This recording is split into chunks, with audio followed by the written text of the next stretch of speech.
성경을 읽다 보면 성경 곳곳에서 이해가 안 되는 구절들을 우리가 읽을 때가 있습니다. 예를 들면 창세기 6장 5절 말씀을 보면 사람들이 죄를 짓고 마음으로 생각하는 모든 생각이 항상 악할 뿐임을 하나님께서 보시고 하나님은 사람을 지으신 것을 한탄하셨다, 후회하셨다라고 합니다.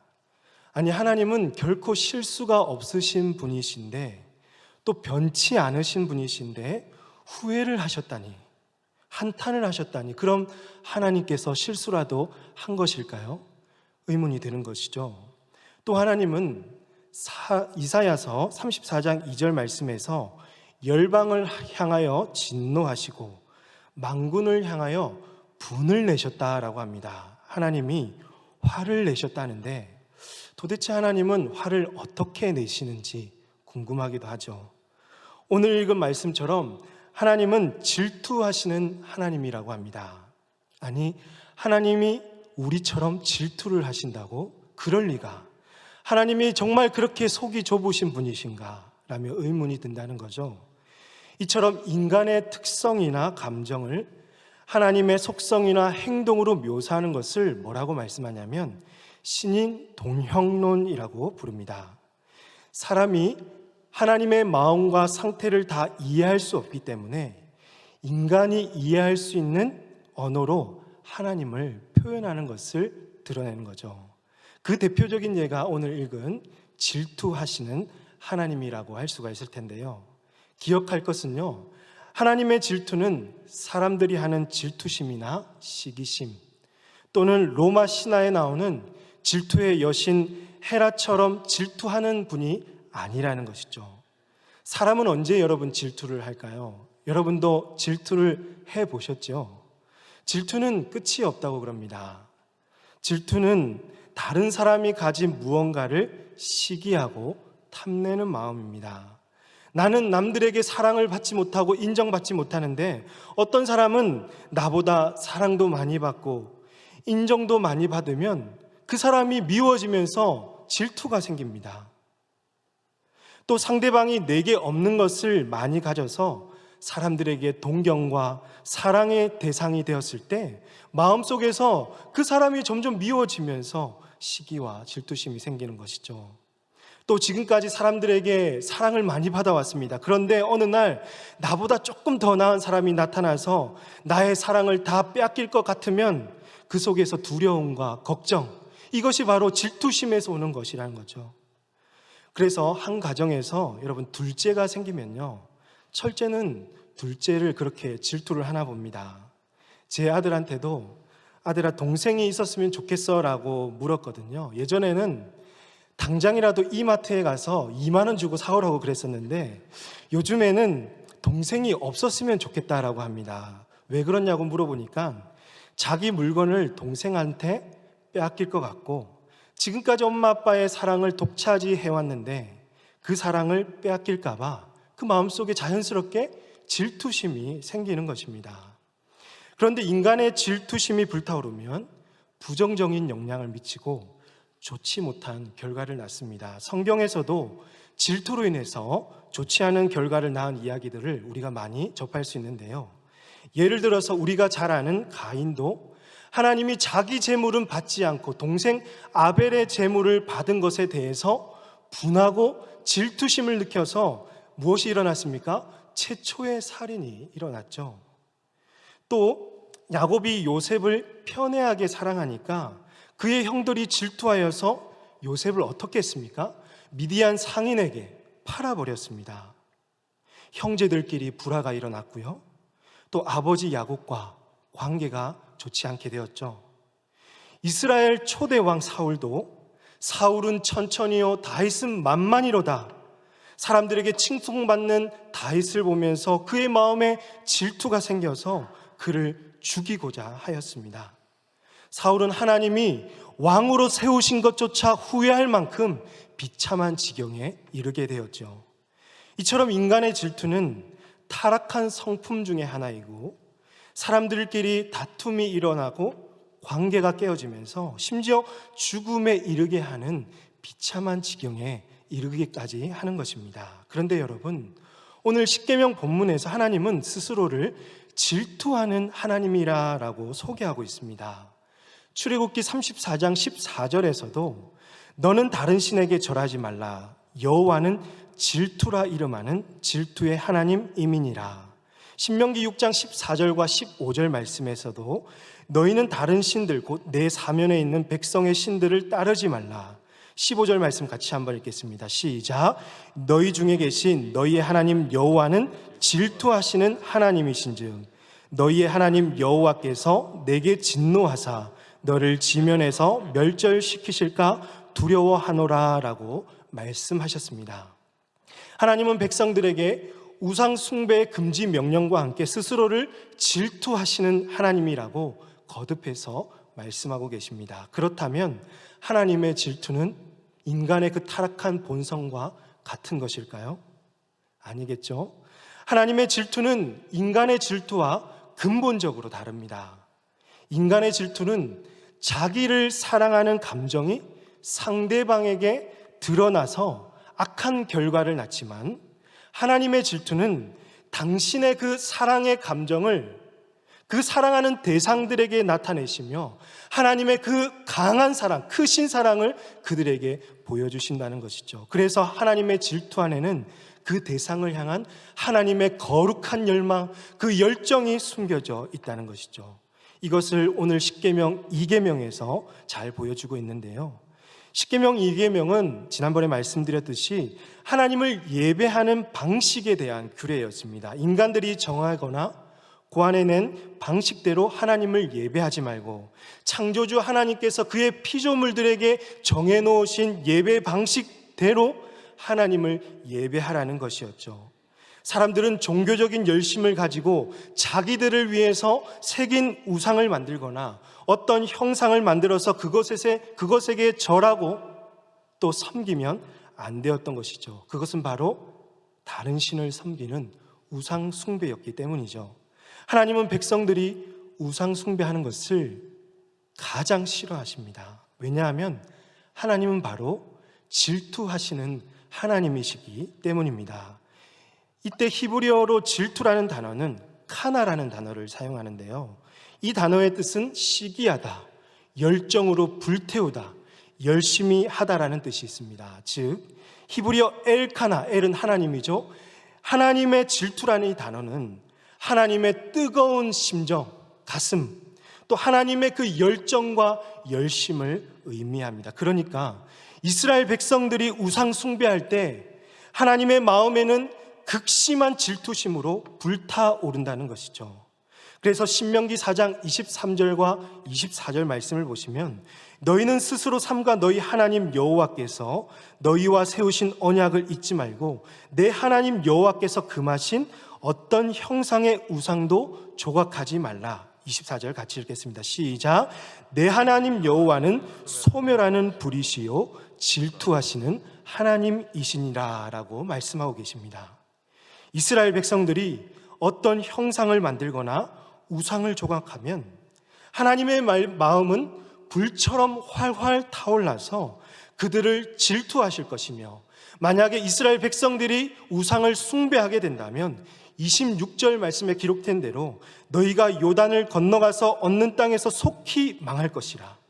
너희가 거기서 너희의 날이 길지 못하고 전멸될 것이니라고 경고하고 계시죠. 바로 이 우상 숭배라는 것은 하나님의 미움과 복수까지도 작정하게 만드시는 것입니다. 그렇다면 우리는 궁금해지죠. 왜 하나님은 백성들이 우상 숭배할 때 가장 큰 질투심을 느끼실까요? 왜 그러실까요? 만일 여러분이 사랑하는 배우자나 친구가 여러분 외에 다른 사람을 사랑한다든지 또 다른 사람에게 그 사랑을 빼앗겼다면 여러분 어떤 마음이 드실 것 같으세요?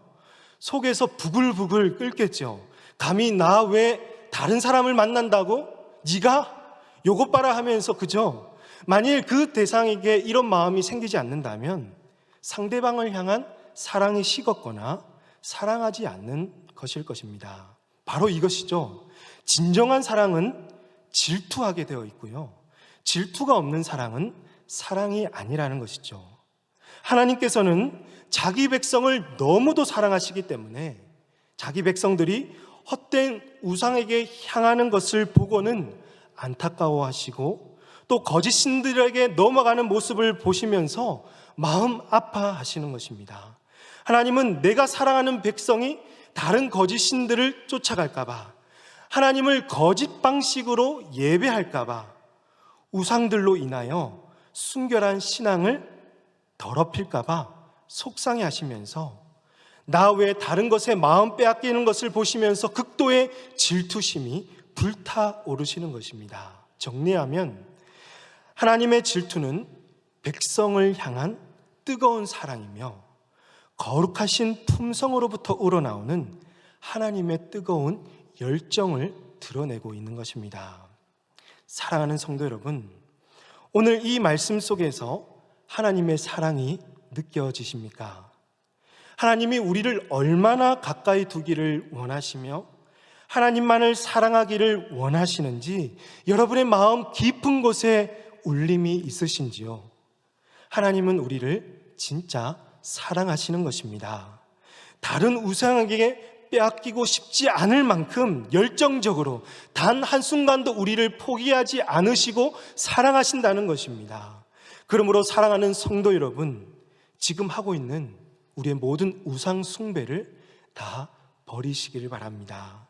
하나님 외에 사랑하는 것이 있다면 여러분 하나씩 다 정리하십시오. 여러분의 마음속에 하나님 외에 다른 것이 개입하지 못하도록 그 어떤 공간도 내어주시지 마시고 그 마음속에 하나님의 은혜로 가득 채우시기를 간절히 소원합니다. 또한 일부러 하나님의 질투를 유발하시거나 하나님이 날 사랑할까 안 할까 여러분 시험하지 마시길 바랍니다. 간혹 어떤 분은 상대방의 사랑을 이렇게 재어보는 사람들이 있잖아요. 그런데 여러분 하나님께는 그러지 마십시오. 하나님은 여전히 우리를 사랑하고 계시며 오늘 저와 여러분이 헛된 우상을 향하여 달려가고 있는 것을 보시면서 안타까워하시고 마음 아파하시면서 헛된 시간을 낭비하는 것에 대해서 그 마음속에 불타오르는 질투심이 있다는 것입니다.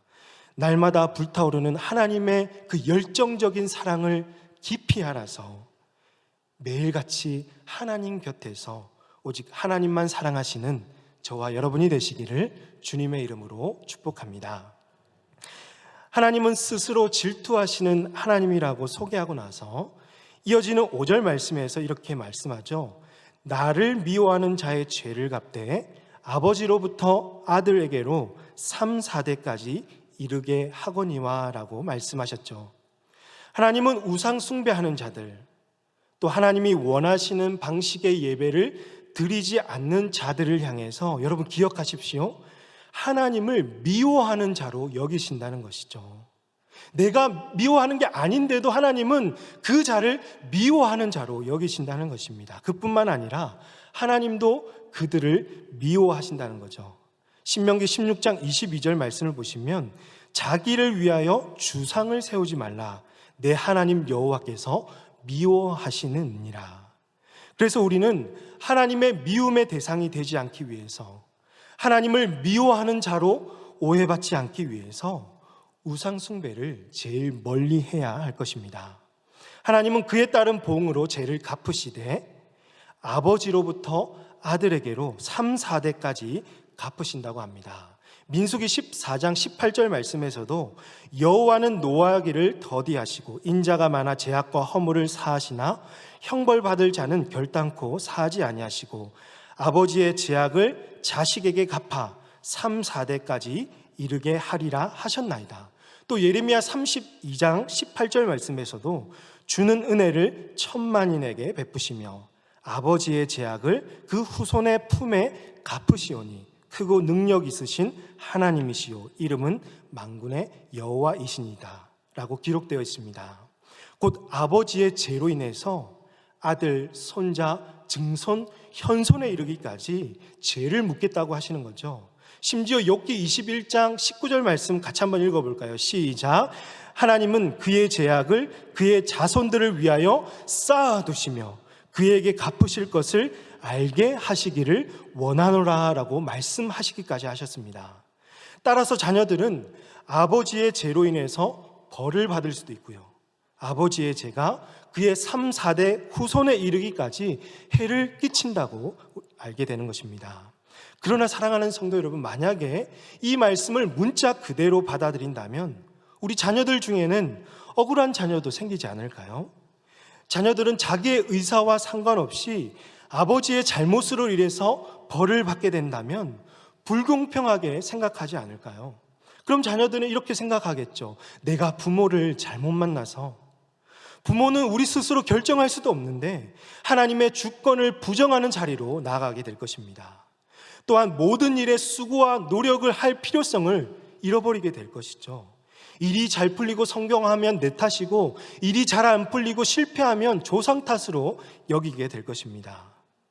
그러나 하나님은 결코 모든 일을 인과응보적으로 보응하시는 분이 아니십니다. 우리 하나님은 아시다시피 인자와 긍휼과 자비와 사랑이 넘치시는 하나님이십니다. 그러니 십계명, 이계명을 문자적으로 해석하기보다는 우리의 통전적인 시각으로 성경을 보는 것이 좋습니다.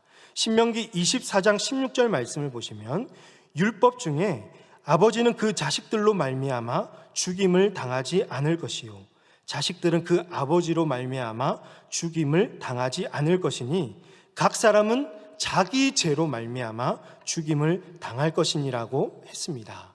죄 있는 사람이 벌을 받는 것이지 죄 없는 가족들은 처벌 대상이 아니라는 말씀이시죠.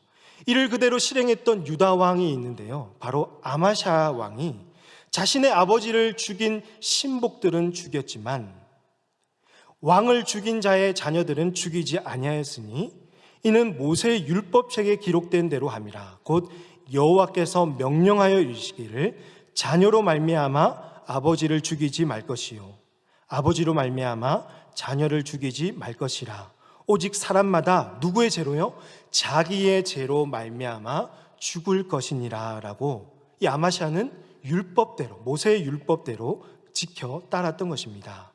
에스겔 선지자도 동일하게 말씀합니다. 에스겔 18장 19절과 20절 말씀 보시면 정의와 공의를 행하며 내 모든 율례를 지켜 행하였으면 그는 반드시 살려니와. 20절 말씀 같이 한번 읽겠습니다. 시작.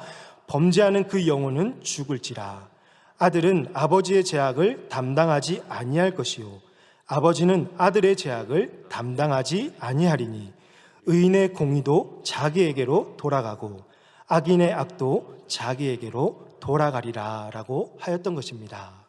그러므로 십계명, 이계명은 부모가 잘못한 것 때문에 자녀가 처벌받는 그런 말씀이 아니라 부모가 지은 죄의 영향력이 우리 자식들에게 얼마나 크게 미치는지를 교훈하는 말씀입니다. 부모가 가정에서 보여준 제약된 습관들, 그의 말과 행동들을 보고 자란 우리 자녀들이 이것에 크게 영향을 받아서 같은 죄를 반복하여 지을 가능성이 아주 크다라는 것입니다. 예를 들어서 아브라함의 거짓말을 따라서 이삭과 야곱과 그의 형제들에게까지 이어진 것을 보면 알 수 있죠. 다윗이 밧세바를 범한 음행이 그의 맏아들 암논과 솔로몬과 그의 후손들에게까지 이어진 것을 보면 우리는 이것을 볼 수 있죠. 여로보암의 우상 숭배가 북이스라엘을 다스리던 그의 아들에게까지 이어진 것을 보면서 자녀들에게 미치는 죄의 영향력이 얼마나 크게 미치는지를 우리는 알게 되는 것입니다. 그러므로 특별히 부모 대신 사랑하는 성도 여러분, 우리의 죄가 자녀들에게 전가되지 아니하도록 주의하시고 자녀들에게 더러운 죄를 물려줄 것이 아니라 온전한 믿음과 신앙을 물려주시는 저와 여러분이 되시기를 주님의 이름으로 축복합니다. 부모님의 죄의 영향력은 자기에게만 머무는 것이 아니라 우리 후손들에게까지 영향을 미치는 것입니다. 그것을 생각한다면 우리는 함부로 죄를 지을 수가 없겠죠. 우리 자녀들이 다 보고 듣고 배우고 있다는 것을 우리가 인식한다면 자녀들 앞에서 함부로 말하거나 행동할 수가 없을 것입니다. 그러니 일상의 모든 순간을 하나님 앞에서 말하듯이 행동하시고 우리의 자녀들을 인격적으로 대우해 주시고 자녀들이 다 보고 듣고 있다고 생각하셔서 경건한 삶의 본이 되시기를 바랍니다. 부모님들이 하나님 앞에서 제대로 신앙생활 해야지 우리 자녀들이 하나님 앞에서 바로 설 수가 있는 것입니다. 부모로서 책임을 다하셔서 온전한 믿음과 신앙관을 물려주시는 우리 모든 부모님들, 성도님들 다 되시기를 주님의 이름으로 축복합니다. 이어지는 20장 6절 말씀 같이 한번 읽도록 하겠습니다. 6절 말씀입니다. 시작. 나를 사랑하고 내 계명을 지키는 자에게는 천대까지 은혜를 베푸느니라 라고 합니다. 공의로우신 하나님은 우상 숭배를 하며 하나님을 미워하는 자의 죄를 갚으시되 3, 4대까지 갚으신다고 하셨지요. 그러나 놀라운 것은 하나님을 사랑하는 자에게는 은혜를 어디까지 베푸십니까? 1000대까지 베푸신다고 합니다. 3, 4대는 어느 정도 우리가 예측을 할 수 있잖아요. 셀 수 있잖아요. 그러나 여러분 1000대를 셀 수 있습니까? 셀 수가 없죠. 그러니 하나님을 사랑하는 자에게는 그분의 은혜를 무한하고 영원토록 베푸시겠다는 하나님의 약속의 말씀인 것입니다. 우리 하나님은 죄를 갚으시는 공의로우신 하나님이시지만 그 공의보다 은혜와 사랑을 더 많이 베푸시는 은혜로우신 하나님이라는 것을 우리는 알게 되죠. 신명기 7장 9절과 10절 말씀에서도 이렇게 말씀합니다. 그런즉 너는 알라. 오직 내 하나님 여호와는 하나님이시요 신실하신 하나님이시라. 그를 사랑하고 그의 계명을 지키는 자에게는 천대까지 그의 언약을 이행하시며 인애를 베푸시되 그를 미워하는 자에게는 당장에 보응하여 멸하시나니 여호와는 자기를 미워하는 자에게 지체하지 아니하시고 당장에 그에게 보응하시느니라. 그래서 하나님은 이스라엘 백성에게 당부하시는 말씀이 바로 하나님을 미워하지 말고 사랑하라는 것입니다. 하나님을 사랑하는 것은 곧 그의 계명을 지켜 행하는 것이기 때문입니다. 그래서 11절 말씀을 같이 한번 보시면 한번 같이 읽겠습니다. 시작. 그런즉 너는 오늘 내가 내게 명하는 명령과 규례와 법도를 지켜 행할지니라 라고 말씀하셨던 것입니다. 정리하면 하나님은 우상 숭배를 하지 말라고 하실 때에도 하나님을 사랑하라고 그 사랑을 말씀하고 싶으셨고요. 또 그래서 스스로 질투하는 분이라고 소개를 하셨죠. 또 나를 미워하는 자에게는 죄를 갚겠다라고 하시면서도 그의 본심은 나는 정말 너를 사랑한단다. 그러니까 너도 나를 사랑하거라 라고 이런 말씀을 하고 싶으셨던 것입니다. 하나님은 공의보다 은혜 베풀기를 더욱 사모하셨고 우리에게 무한한 사랑을 베푸시는 것을 기뻐하셨습니다. 더욱이 하나님께서는 우리에게 계명을 주셔서 하나님을 향한 사랑을 보이도록 요청하고 계십니다. 그러므로 사랑하는 성도 여러분, 하나님의 사랑의 요청에 사랑으로 반응하는 저와 여러분이 되시기를 주님의 이름으로 축복합니다. 하나님은 은혜를 1000대까지 베풀기 위해서 우리에게 율법을 주셨습니다. 사랑하는 여러분, 하나님의 은혜를 얻고 싶으십니까? 하나님을 사랑하는 방법을 알고 싶으십니까? 우리 자녀들이 어떻게 하면 축복을 받을 수 있을까? 여러분 궁금하십니까? 오늘 말씀을 통해서 하나님은 우리에게 가르쳐주고 계십니다. 우상 숭배하지 말고 하나님의 율법을 지켜 행함으로 하나님을 향한 우리의 사랑을 드린다면 이 모든 일이 해결될 줄로 사랑하는 성도 여러분 믿으시기를 바랍니다. 율법은 결코 우리를 얽매이게 하는 장애물이 아닙니다. 율법 특히 십계명 안에는 하나님의 열정적인 우리를 향한 그 열망과 사랑이 담겨져 있고요. 예수 그리스도께서 이 모든 율법을 완성하심으로 하나님의 사랑을 우리에게 보여주셨고 또 은혜 받을 수 있는 길을 우리에게 제시하여 주셨습니다. 말씀을 맺습니다. 하나님은 십계명, 이계명을 통해서 백성들을 향하신 하나님의 사랑이 얼마나 큰지를 하나님의 그 질투하심을 통해서 우리에게 보여주셨습니다. 백성들이 우상 숭배하는 것을 단 한순간도 보지 못하시는 질투하시는 하나님을 생각할 때, 첫 번째로 하나님의 질투를 유발하지 않도록 내 안에 있는 모든 우상을 다 버리시고 오직 하나님 한 분만 사랑하십시오.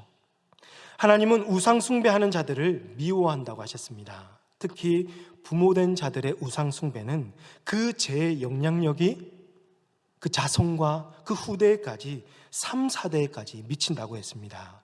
그 죄의 영향력을 생각할 때 두 번째로 우리 자녀들이 죄의 영향을 받지 않도록 일상의 모든 순간을 하나님 앞에서 하듯이 말하고 행동하시고 자녀들에게 죄를 물려주시는 것이 아니라 믿음의 유산을 물려주시기를 바랍니다.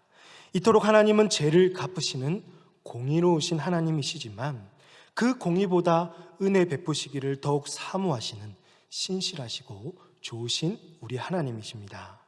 그런 하나님을 생각할 때 마지막 세 번째로 하나님이 우리를 사랑하시는 만큼 우리도 그 사랑 담기를 애쓰며 주신 계명을 온전히 순종하시길 바랍니다. 하나님은 우리를 진정으로 사랑하고 계시며 우리도 하나님을 진정으로 사랑하기를 원하고 계십니다. 그 마음을 오늘 깊이 알고 그 참 사랑을 깨달아서 그것을 지켜 행할 때 여러분의 자녀들로부터 후손에 이르기까지 천대에 이르는 가정의 축복이 오늘 저와 여러분에게 충만하시기를 주님의 이름으로 축복합니다.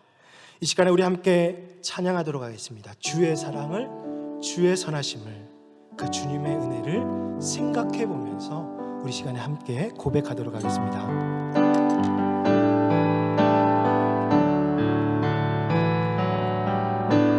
주의 사랑을, 주의 선하심을, 주의 은혜를 생각해보라. 하늘보다도 더 높으신 아버지의 사랑 크고 놀랍네. 아버지 사랑 우리 한 번 더 고백합시다. 그분의 사랑, 그분의 은혜, 그분의 선하심을 노래합시다. 주의 사랑을, 주의 선하심을, 주의 은혜를 생각해보라. 하늘보다도 더 높으신 아버지의 사랑 크고 놀랍네. 아버지 사랑 크고 놀랍네. 내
구하며 산다. 하늘의 것을 구하며 산다. 세상 어떤 것에 소망 두지 말고 하늘의 것을 구하며 산다. 우리 이 시간에 함께 기도하시길 원합니다. 이 시간 하나님의 사랑을, 하나님의 선하심을, 하나님의 은혜를 생각해 보십시오. 그분의 그 한량없는 크고 놀라우신 사랑, 한순간도 변치 않는 사랑에 그 우상 숭배하는 우리들을 참지 못하시고 질투하신다는 것입니다. 하나님, 그 사랑에 힘입어 오늘도 주님의 사랑에 감격하는 오늘 이 시간 되게 하여 주십시오. 하나님을 미워하게 만드는 모든 우상 숭배를 다 버리고 사랑하는 자녀들에게 믿음의 본이 되는 부모님들이 다 되게 하여 주시옵소서. 우리 모든 가정에 천대까지 은혜를 베푸시는 그 하나님의 넘치는 은혜를 하나님 누리게 하여 주시옵소서. 입에 주신 우리 말씀을 놓고 한번 같이 주여 한번 외치고 기도하도록 하겠습니다. 주여